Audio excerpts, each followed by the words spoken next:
Hello, everyone. It is Zena Krogadal, your American Dream Makers host. So glad you can be with us this morning, and it is a beautiful morning. I have a great, amazing guest coming on, a man with a big heart and is just doing some amazing things. And so I cannot wait to bring him on. But first, I want to encourage you that if you're watching this live, to go ahead and share this out. And if you're watching on the replay, if you find value in it, please go ahead and share it out. And if you haven't already, go ahead and like and subscribe to my channel, American Dream Makers, or Zena Krogadal. I'm on YouTube, Facebook, and LinkedIn. I'm also on Instagram, so you can find me there too. And make sure you connect with me as well. I'd love to touch base with you and see what American dream you're living and how you got there and how you're helping others. So love to have that conversation. But first, before we get to our guests, I'm going to play our intro video. So here we go.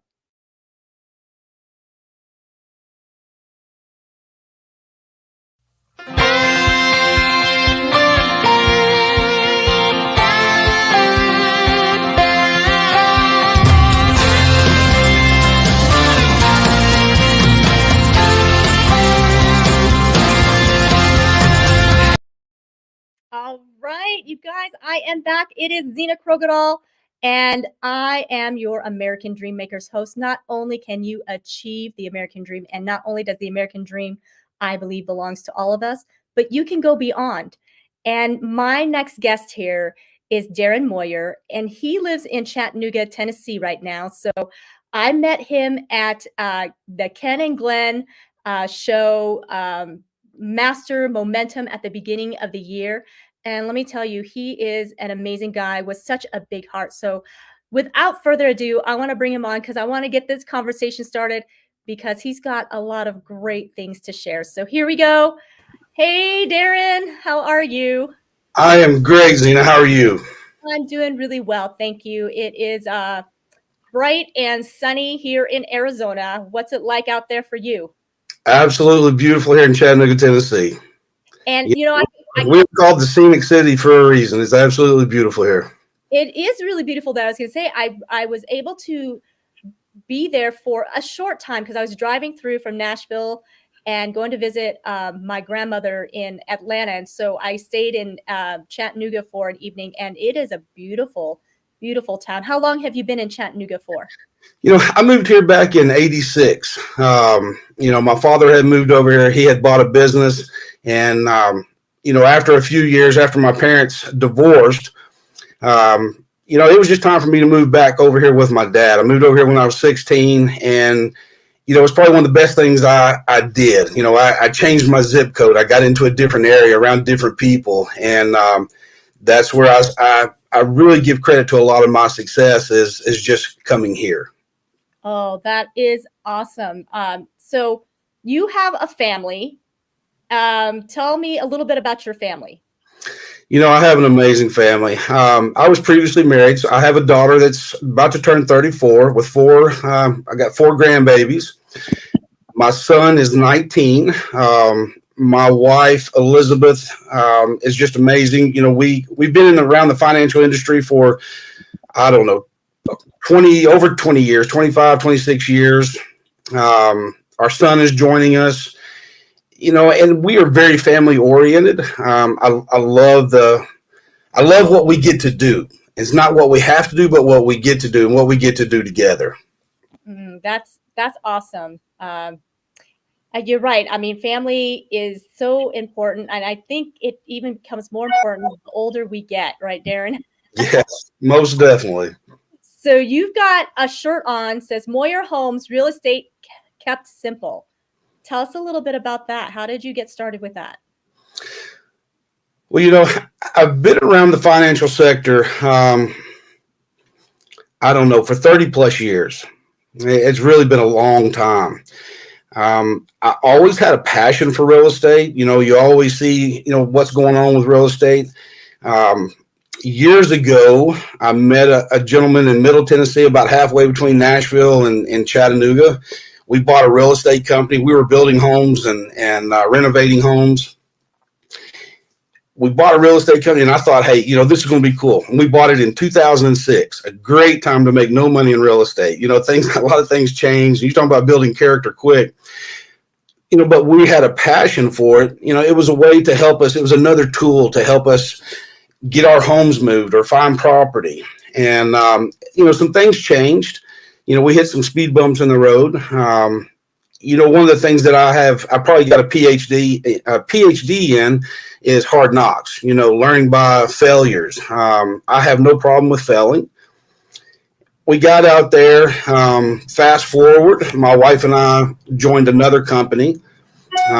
We sold ours, we joined a company. And as we progressed, we saw a lot of things that people struggle with in real estate. Zena, you're in real estate as well, so you know what I mean.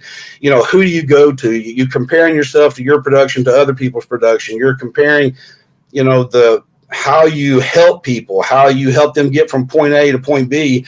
And it's a very stressful time in a lot of people's lives. So real estate is a lot like building a custom home. It's tough. You're trying to make decisions and what do you do? And as we have progressed over the years, my wife and I we've been at so many conventions. We're really big on education and understanding and expanding our knowledge.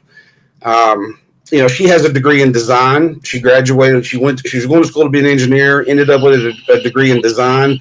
I was one of those that came out of high school, went to work with my father in a company that he owned, and then went into a financial sector. He was in the medical field. And anything in business is just, how do you simplify it? Because people make it difficult. Leadership makes it difficult. A lot of people script our lives. They script how we're going to do things, and then they edit how we're going to do things. And I like them. I like simplicity. And so as we've gone through the process, my wife and I were sitting having dinner one night, and I said, real estate kept simple. I said, how do we do that? How do we take them through that process? And our whole business is built on our life, our business, our family. Everything we do is built on how to keep it simple. It is so much more fun to work with our clients when they come through here and they're going, that's the easiest transaction I've ever had. And we hear it over and over and over. And as we go through that, so how do you then, what's the next level? Another one of my big things is you learn, earn, and return. So how do we've earned, but how do we return to help others that don't feel, like they're having the success in business, or maybe they're just under the wrong leadership, or maybe they've had a lot of, and I'll keep it PG-13, so I'll do the best I can, but how have they been through a lot of crap in their life and put that behind them or expose it and move forward? And so everything we do, it's not just real estate kept simple, but it's life kept simple, Zena. Love it. Love it. What a vision and what a partnership you've had too. Like you said that you partnered up with somebody else, and it sounds like once you did that, it really, not only did you end up getting an even deeper vision, it sounds like, but having that partnership really helped to excel. Is that the case? Yes, I am what my wife calls a serial entrepreneur. One of the biggest things she told me when we first got together, Zena, is that she said, there's only one thing that scares me about you. And I'm like, everything about me. I exposed myself, and I wanted her to know the good, the bad, the ugly. She says, you get bored and move on. And so, and I've done that. I've owned an insurance company. I've owned a mortgage company. I've owned a real estate company. And while they're all somewhat connected, and I think it was just by design that I was in those different industries, so we can simplify it for others coming through here. So we can explain the insurance, we can explain mortgages, we can explain real estate, we can explain building and development and renovations. We can explain the process of just getting there and taking that burden off. So partnering up with people across the country or locally, I learned a long time ago that it's not cool to be the smartest person in the room. I learned that it's not cool to be, that ego-driven individual. And ask me how I know. I've been there. I've made a lot of mistakes. I've had some huge failures, and I'm gonna bring those out here in the next few months of really sharing people my life story, mine and my wife's life story. Some major hiccups that would devastate most. How did we rise above that? But the biggest thing is your life partner. Once you understand that you've got to invest more time in your life partner, and I've said this over and over, Zena, you're talking about partners. A lot of times people treat marriages like a business, that they go get a business license and they hang up a sign open for business. And if you don't do anything, what are you going to do? You're going to bankrupt. And marriage is the same way. And I'm not here to be a marriage counselor today, because I want to tell you, I am not that person, but I am that person that is looking to master it. And even in a marriage and then business, how do you work with someone that you live with? And what I've found over the years is you got to invest time there too. You got to make deposits, because if you continue to make withdrawals, you're going to bankrupt. And so that's one of the biggest things my wife and I do is we spend a lot of time together. How can we be better? Because how you do one thing is how you do everything. And if you sit back long enough, and I've said this for years and years, how do you find the right partners? How do you find the right people? And I had this shared with me years ago, and I follow it as, time will promote you or expose you, whether it's in a marriage, whether it's in business, so it's, as you can tell, I'm a little passionate about life.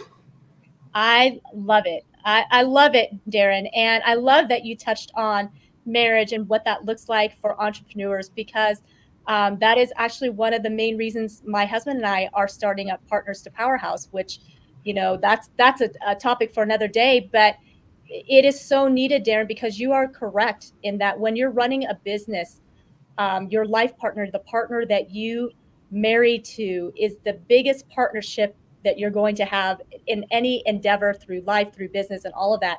And you're correct in that you have to get that one right, or the other things that you may succeed in won't meet the maximum potential, or it won't meet the potential at all because you're just not there. So I love that you touch on that. I love that you have a passion for life. Darren, you had mentioned you had been previously married before. And so I'm hearing in your voice that you're like, okay, if I'm doing this again, I'm not doing it the same way. That's correct. As time has progressed, but I want to touch on what you just said. When you look at the success, and people measure success by what you have, what you've done. I measure success of where you've been and where you're going. Money does not impress me. What you do with money impresses me. How you what you do to help people, because money is only going to amplify who you are. And when you're looking at that, I made a lot of mistakes back then. But truthfully, where did the programming come from? And I'm going somewhere with this, so bear with me just a second. The programming that I got from my parents and all the crap that I went through as a child, and there's a lot. And I'm not going to expose it here, because I want to really frame this where people understand, because they see you where you are today, but they didn't see where you came from. And so as it went through this process over the years, I've seen that it really wasn't my fault, but it was some of the programming. But I saw that other people are living a different life, and they're happy. And I was chasing money, and I was chasing dreams. And you don't have to chase them. They're right here within you. The happiness is along the journey. It's not when I get that 9,000 square foot house I used to live in, or those nice cars that I drove, or the view of the mountains, or the cabana, or whatever. All right. Those luxury vacations, because when you get there and you're sitting there and you're not happy, you got a problem. So you got to find that happiness. So I'm very blessed. The wife I have, we've been together 27 years. She is amazing. I tell people, she graduated cum laude. I graduated thank you laude. It was just one of those things that I used to think she was real smart. I think she's a little challenged now for staying with me, because I'm just that crazy entrepreneur, she said. But I'm going to tell you where in the last 5 years, it's really been, I mean, I've been in personal development for 20 years. I didn't understand it when I was growing up with my dad, those years. But personal development has been important to me. I can show you books over here. There's all kinds of books here with all kinds of secrets in them.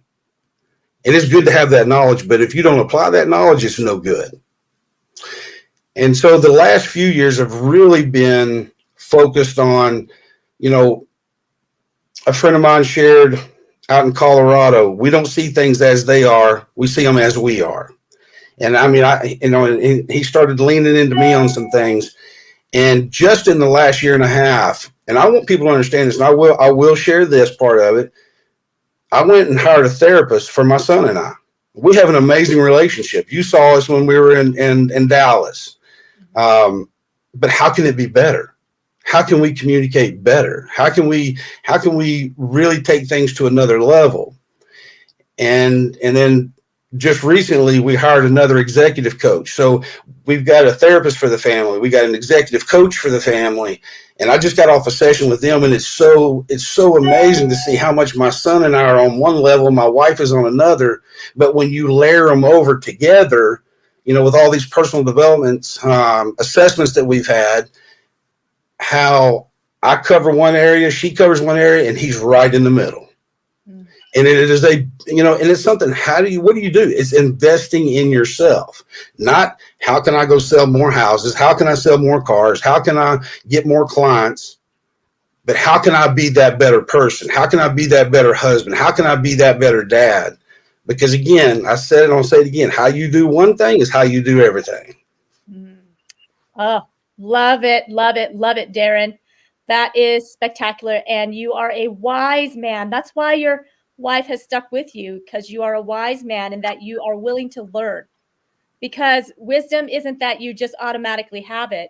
You got to go out and get it. You have to go out and ask for it. And you have surrounded yourself with a team that can get you there. And my friend, that is wisdom that many people do not have. And it takes an act of being humble enough to be able to do that. And not everyone has that either. That yes, we should be confident in who we are and whose we are, but we also need to be humble enough to ask for help and say, I know I can always do better. No matter what level I'm at, I can always do better. And that's why you have been successful, Darren. And thank you for sharing all of that, because I know somebody needed to hear that, because sometimes we get to the place where we're like, I can't help. I can't ask for help. Then people might think I don't know anything, and even just like when you were saying, I got a therapist for my son and I, because the response is most people would be like, well, why is that? What kind of problems you have? But here's the kicker, is that you don't have to have a problem to go seek help. No, and listen, I'm the guy that grew up with Cliff Notes. All right, you follow me? And when I sat down with that therapist, and I think this is real important with what we're doing. You're talking about American Dream Makers. That is American Dream Makers. That's gathering that knowledge, to live the life that we were given, with purpose and passion. When I sat down with that therapist and I told him, I said, here's what I want to do. You're going to see my son. You're going to see me. We're going to see us together. And I want you to see where I've been, so how to help him. He said, well, we don't do things like that. That's not how we do it. And I said, well, that's how we're going to do it. And he said, well, we'll see. And, and the amazing part is I told him, I said, I'm going to sit down and I'm going to write out everything that's going on in my life, not the good, just the bad. So that way you're not wasting my money over the next year and a half trying to figure out what's going on with him, to give him that, the Cliff Notes of life, or that little bit of an edge, your educational knowledge, so that you can help him quicker. And, and I wrote him 6 pages, college rule, front and back, 3 sentences, 3 lines, 3 sentences per issue. And, he looked at me and he goes, wow. I said, okay, now you know what you're dealing with. How do you help us communicate? And I'm going to tell you that the biggest thing that I've taken out of there is, and this is so important for everybody in life, was communication. But it wasn't just communication. It was unspoken expectations or premeditated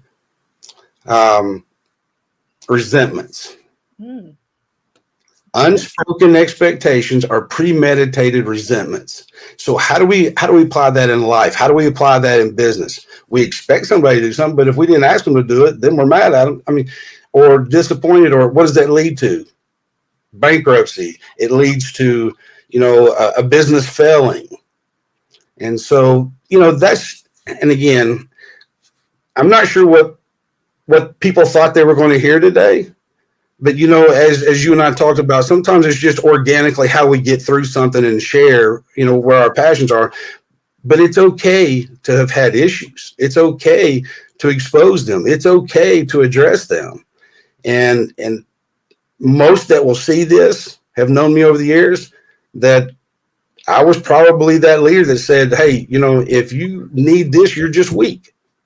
And so you have to back up. And then as we grow, I just wish I understood more of this knowledge 20 years ago. Yeah. It's okay. Hey, but it's not too late. At least you know now, and you're not on your deathbed, or even beyond, right? So Amen. Amen. I can share this with my son, and he has something to take with him to really, lead a life of just wow. Yeah, absolutely. And your son, oh my goodness. Hi, Liliana. So good to see you. Thanks for being here. Great morning. Yes, I'm glad you're having a great morning. It has been a really blessed morning. So when I got to meet you and your son, and it was a very sweet vision to see a father and a son coming to a conference like that Ken and Glenn put on is phenomenal, because the reality is that most young men do not want to be hanging out with their fathers, and especially going to a business conference, right? That's not usually where young men are thinking they want to be at. But yet your son was all in. Like when I, kind of would look around the room and stuff, he was not on his phone and, texting and doing that thing. He was paying attention. He was really absorbing it in. And I do believe that, yes, it's because you have set a great example for him, for one. And two, you have worked on building that relationship with him from the time he was young into now. So tell me a little bit about, that was in January. Now we're in May. Tell me a little bit about how that has helped you both since that conference in January. Well, Ken and Glenn are two amazing people, and I will tell you, it's hard to keep my attention because I've been around so many meetings. I've been around so many people, and they really brought real life, organic, straight to you. And it's just another one of those experiences. I'm glad I had my son there. It wasn't planned. This was just a last minute. A friend of mine invited me, and, because of something that happened in November when my son made a comment to me, I started leaning in even more. And again, I really want to say it, but I don't want to take the thunder away from this, what we're about to share. But it made me more consciously aware of, your kids are not going to do what you say. They're going to do what you do. And whether it's good or bad, and some realize it. Having him, we've taken him for years, and I have been on stage for years, and I don't know, I probably took the last 5-6 years off, and really kind of enjoyed more family time. And it wasn't because of COVID. It was it was before COVID hit. I decided that I want to be home more. I want to, spend more time with him. He was finishing up high school. All those other meetings that we've taken him to, it's just a stepping stone for him. And he can communicate better with adults than he does people his own age. However, there were pieces of that meeting that we took away.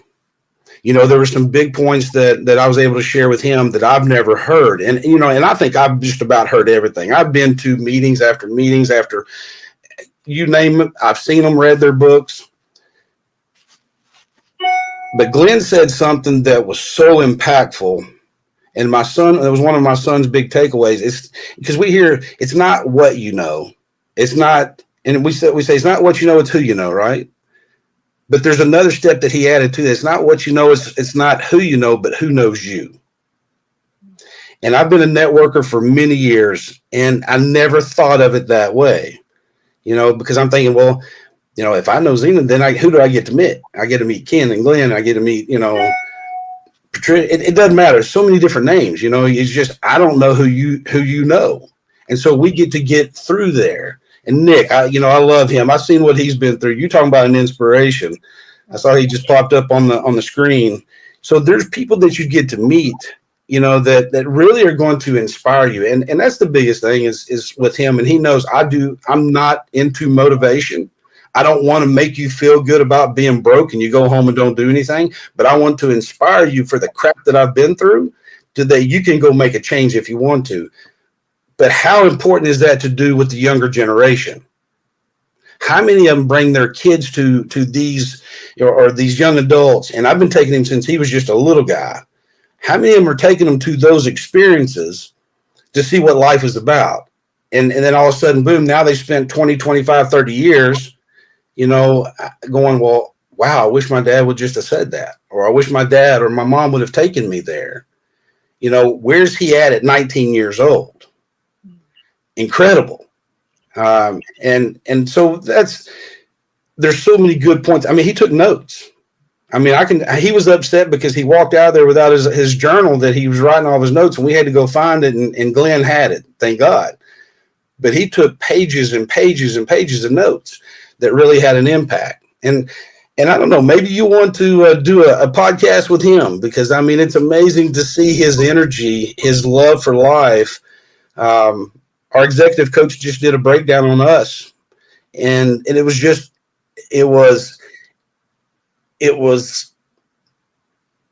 amazing. I don't even know how to put it into words.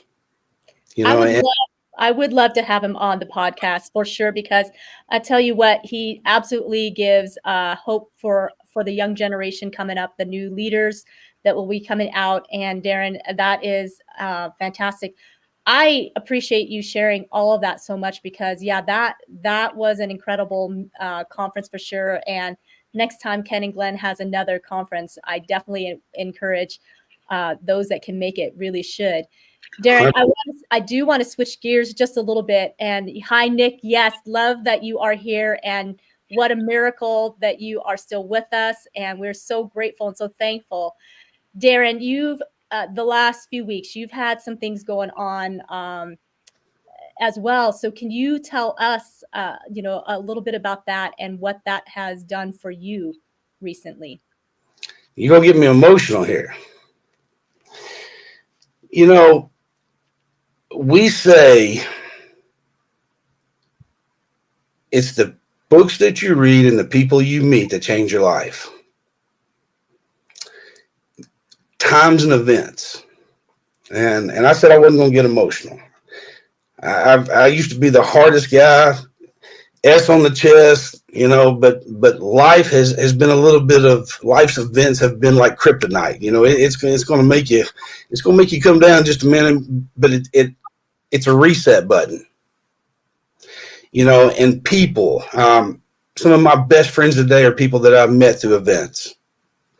Wonderful people like yourself. I remember the conversation that you and I had in the hallway in Dallas, and it was, you knew it was real.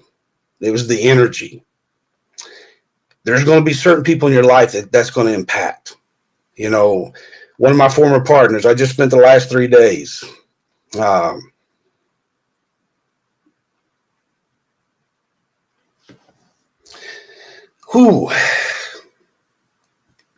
just spent the last 3 days in the hospital with him. 52 years old, diagnosed with cancer, 2 kids.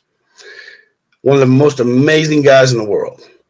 And when I say former partners, not because we had a nasty breakup, is because I was traveling. We were, it was in Middle Tennessee where we owned a real estate company. Of course, we sold that, and we built houses and renovated and bought and sold and all that. I walked away from that to be home with my son because I knew how important it was for. I enjoyed growing up with my dad in business, and I didn't want to miss anything with my son. However, that relationship never ended. That gentleman and I have been through some storms. I'm talking about some storms, and I'm going to release those. I'm going to expose those, exactly what took place. And I see him in that hospital fighting for his girls. His two little girls are amazing. I'm talking all-American soccer players. If you'd have told me that he would have been going to watch soccer, and he's an old country boy from Middle Tennessee, I would have said no way. Now but I don't want to take away anything from him. I mean, he went to school for engineering, and was just a couple credits away and walked out because he was making a ton of money building houses. And I thought his mom was going to, take him out for not finishing school. An amazing mind, way smarter than me. I'm the ready, fire, aim, and he was the ABC. But I sit there and I watch him, and what's important to life. You can have an American dream. What if you didn't enjoy that journey along the way? What if you didn't have a purpose in life? So that's the emotional part about life. I lost my mom when she was 44 with cancer, and devastating. It's just, how can that happen? When I hit 44, I was freaking out. I'm 54 now. I just sent my wife,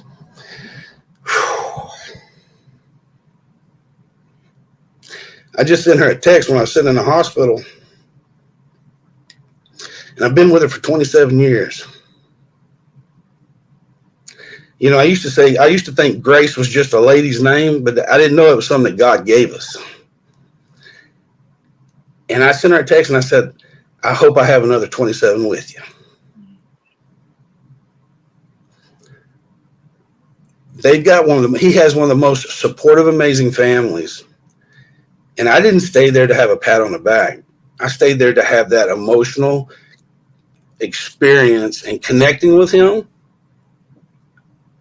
because we haven't spent a lot of time together over the last few years because everybody's busy. But I'm going to tell you, slow down. Slow down. There's a lot of little signs out here. You got those little whispers inside. You need to listen to them. And those whispers make a difference. Oh, that words of wisdom right there, Darren. And you are so right that sometimes when we are in the middle of living the American dream, we've got all these goals to obtain and things to achieve. We've got our task list, we've got our goal set. And it's so easy to just keep plugging through, and then we forget what's really important. Because Darren, what you said is so true. Slow it down and enjoy the people, the relationships that you have. Slow down, enjoy the things that are important. We came into this world with nothing, and we're going to leave this world with nothing. So all we have is really what's in between, right? And what's in between that's so important are, you're right, the relationships that God put into us. Whispers can be loud. You're right, Liliana. Whispers can be loud. We just sometimes choose to ignore those whispers, even when they're loud, because sometimes we're like, no, I can't slow it down. I got to reach my goal. I know for me, that's how I operate. There's a task that's put in hand, and I'm like, I gotta get to it. And Darren, I love what you have been telling us, is that life is shorter than we even think. That's what I was hearing as you're saying this. Life is shorter than we even think or comprehend. I'm so glad that you are such an endearing friend to your friend. And I'm sure it means the world to him that as he's going through this really tough trial and challenge of his life, you showed up. And not only that, but because you are a busy guy, that you slowed everything down to spend it with him. That's got to mean the world to him, because sometimes we can if we don't develop relationships, and I've seen this, that you can go visit a nursing home, and it's sad because many of these folks that are in the nursing homes, they don't have visitors. Mm-hmm. And it breaks my heart, and I think, how is it that they don't have visitors? But the seeds that we sow sometimes in life, really show up in the end as to what we have, right? So, wow, Darren, thank you. Yes. So, you mentioned nursing homes, which is kind of unique, or again, that's just one of those whispers that comes out. I grew up in a nursing home with my grandmother. Oh, wow. My grandmother, I grew up in Northeast Arkansas. My pawpaw was a rice farmer. When my parents divorced, my mom went back to Northeast Arkansas. My pawpaw died, within a year of me getting there. I was 9 years old. He was 55. My grandmother's done nothing but take care of the family. And she went back to school in her 50s, back in the 70s, and became a nurse. She was very smart, but she didn't take her career path. She chose to raise a family, and we had one of the nicest, and most people don't even know that there's that much rice in Arkansas, but they actually had the largest rice mill in the world. He was one of the best. He wasn't rich, but we were rich with love. And she ended up working in a nursing home, being a nurse there. And I spent a lot of time with her there. And I saw exactly what you said, but here's what I found. The elderly are like kids with knowledge. They just want some of your time. And they want somebody to talk to. And when you have that passion, so my two biggest passions are kids and elderly. One, because I didn't have all the attention I wanted as a kid because my parents divorced. And so that comes into part of your past. But just like you said, your whisper a few months ago, things that you want to go do, and you say, no, I got goals. But sometimes those whispers, they're like, I don't deserve it. I'm not good enough. I didn't come from the right side of the tracks. My parents didn't love me. There's so much of that goes on, and pick whatever you want. It's out there, right? But when you slow down, you hear those whispers and you see how passionate life is, and what these people, these elderly sitting in there, or, you're whatever, and that grandmother, we're talking about in life, she passed away a year ago. She was 98 years old. She was taking one medication. Her hearing was better than a newborn baby's. And, it was unfortunate. There was something just stupid that happened, and it, medically, she was still working out with workout bands in her, in her retirement home. But her love for life and people was the secret. Mm-hmm. Because so many of us, we chase what we think is going to make us happy. But like somebody said to me, if I gave you $10 million today, but you're going to die tomorrow, would you take it? No. So it's not really money. So what is it? It's happiness. Mm-hmm. So what brings you happiness? So that's the real American dream, is happiness. Wow. That's deep, Darren. Yeah. and I'm saying it gives a whole new meaning to what abundance is, right? Because most people think abundance means money and wealth. So tell us, Darren, what does abundance mean to you? It comes back to what I said in the very beginning. You learn, earn, and return. If we can be the example for someone, and when you hear the whole story, so it's coming out. I mean, I'm in the process of writing a book called Behind the Curtain. And there's a story that comes behind, for that. But then there's more of life that adds to it. Because sometimes you get behind the curtain, it's not what you think it is. And so we want to, and I say expose. Usually somebody hears the word expose, it means it's something bad. It's not a negative, it's a positive. If we can inspire, that's not what I meant to say. If we can inspire someone to think a little more, love a little more, express a little more, slow down a little more, rest a little more, take care of yourself. That's abundance to me. Now, don't get me wrong. I love, I grew up, when I was in my younger years, I didn't have this. And so, my goal was to chase money. And once I got it, it wasn't what I thought it was. And then I just self-sabotaged my life.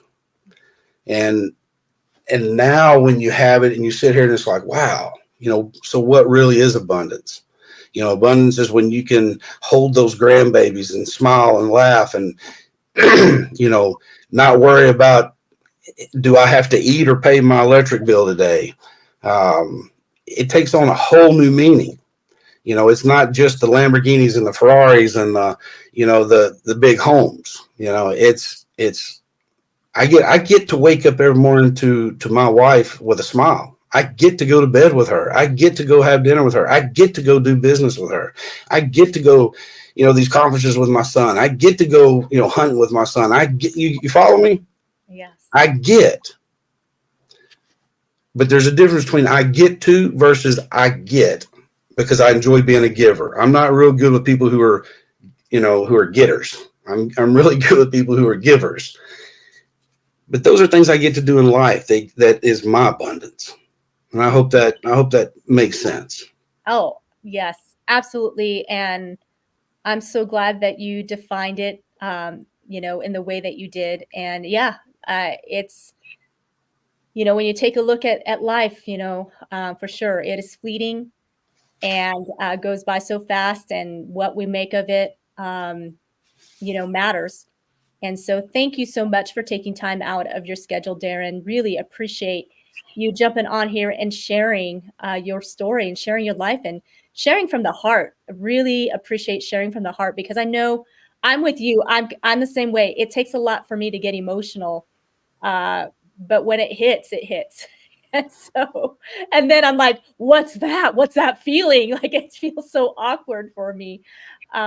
But it's good. It's very cleansing. It's a good thing. And you are a man of big heart. And I'd love to absolutely get to know you even better, and love to even meet your wife, got to meet your son, love to meet your family one of these days for sure, because I think you're very inspiring and you have so much to offer so many people. And so just keep at it. So before we close up, Darren, tell us, you want to leave us with one more thing, anything that's on your heart, on your mind? I've put a lot out there, and there's, sometimes I take notes. I really don't like going off of notes, because a lot of times I get in here and I start talking and it goes a different direction. And that's because of the whisper that's given to us. It's things that are triggered. We've got to listen to ourselves. That's one of the biggest things in life is, and don't give up. There's so much knowledge out here that we have access today, that if you can't afford a therapist or you can't afford an executive coach, don't be one of those, guru junkies, but sift and sort. I get paid to sift and sort. I've been paid to sift and sort for years, whether it's people or business or opportunities or contracts, whatever, and enjoy. And one of the things that I've learned is, just because I can don't mean I should. You weigh it out. Do I really need it? Do I really want it? What is important? And sit down and write it out. Make a list, because here's what's going to happen. That list is going to change as you develop. It's going to change. I'm not the same person. Matter of fact, my wife told me several weeks ago, she goes, I wish I'd have married this man 20 years ago, or was 24 years ago. And I was like, well, what was wrong with me then? And here's what I'm going to tell you right now. I want to end it with this. I wouldn't change a thing. I was sitting in that meeting with Ken and Glenn, and he said something, and I don't remember which one it was.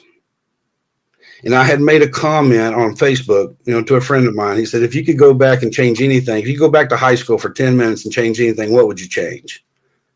And I said, oh, Lord, I'd tell them this, guard your heart, because everything in life flows through it. There's a verse in the Bible. You can go and read it. Guard your heart. And I went back. I was sitting in that class, and I went back to Facebook right then, and I deleted it. Because I wouldn't change nothing. And when you find out all the crap that I've been through, when I release, behind the curtain, it made me who I am today. Mm-hmm. Would I have met you? Who knows? Mm-hmm. Would I have met, Ken and Glenn and all the amazing people that are there at that meeting that day and all the other meetings prior to? It's just been a stepping stone to get me where I am. It happened the way it happened because it was supposed to happen that way. Embrace it and just go live your best life. Mm-hmm. Awesome. It's just like the verse that says, count it all joy for the various trials you are about to endure. Not if you're going to endure, you're about to endure, because it produces patience, and patience will produce steadfastness, which will perfect you so that you're lacking nothing. And when you come to realize that, just as what you just said, you've come on the other side of these storms and you've realized God has perfected me so that I'm lacking nothing. That means I would change nothing, because I wouldn't be the man I am today. Amen. Had those things not occurred, and had those people not been in my life, and had all those things. When you think about it, it's like, that's who shaped the Darren Moyer today. That is who your wife is in love with today. And thank God you are a different man today than the day she married you. And you'll be a different man the day that you leave this earth, and she's going to love you even more. And that's the way it should be, is that we fall in love more and more with each other as time goes on, because we are getting better and better, because together we are bringing out the best in each other. And our relationships, not only with our spouses, but with our friendships, bring out the best in us. Darren, you are a wise man, my friend. I am so blessed to know you. Thank you again so much for being on American Dream Makers. You guys, he is absolutely an American Dream Maker. Please make sure you reach out to Darren Moyer. He is on social media, and you can find him, or you can message me if you can't locate him. I'll get you connected, because he's a man that you definitely want to spend some time with, because as you can hear, he's got some wisdom to share. So thank you once again, Darren. Thank you for letting me share my story. All right. We will talk to you later. Bye for now. Thank you guys so much for being here on American Dream Makers. Wow, what an episode. So if you are watching this on the replay, please go ahead and share this out. What an amazing, amazing piece of wisdom. You guys, life is short. Absolutely embrace the things that are important. The real American dream is not what you think. So go out and get the American dream and live it to the best. And God bless you all, and we will see you next time.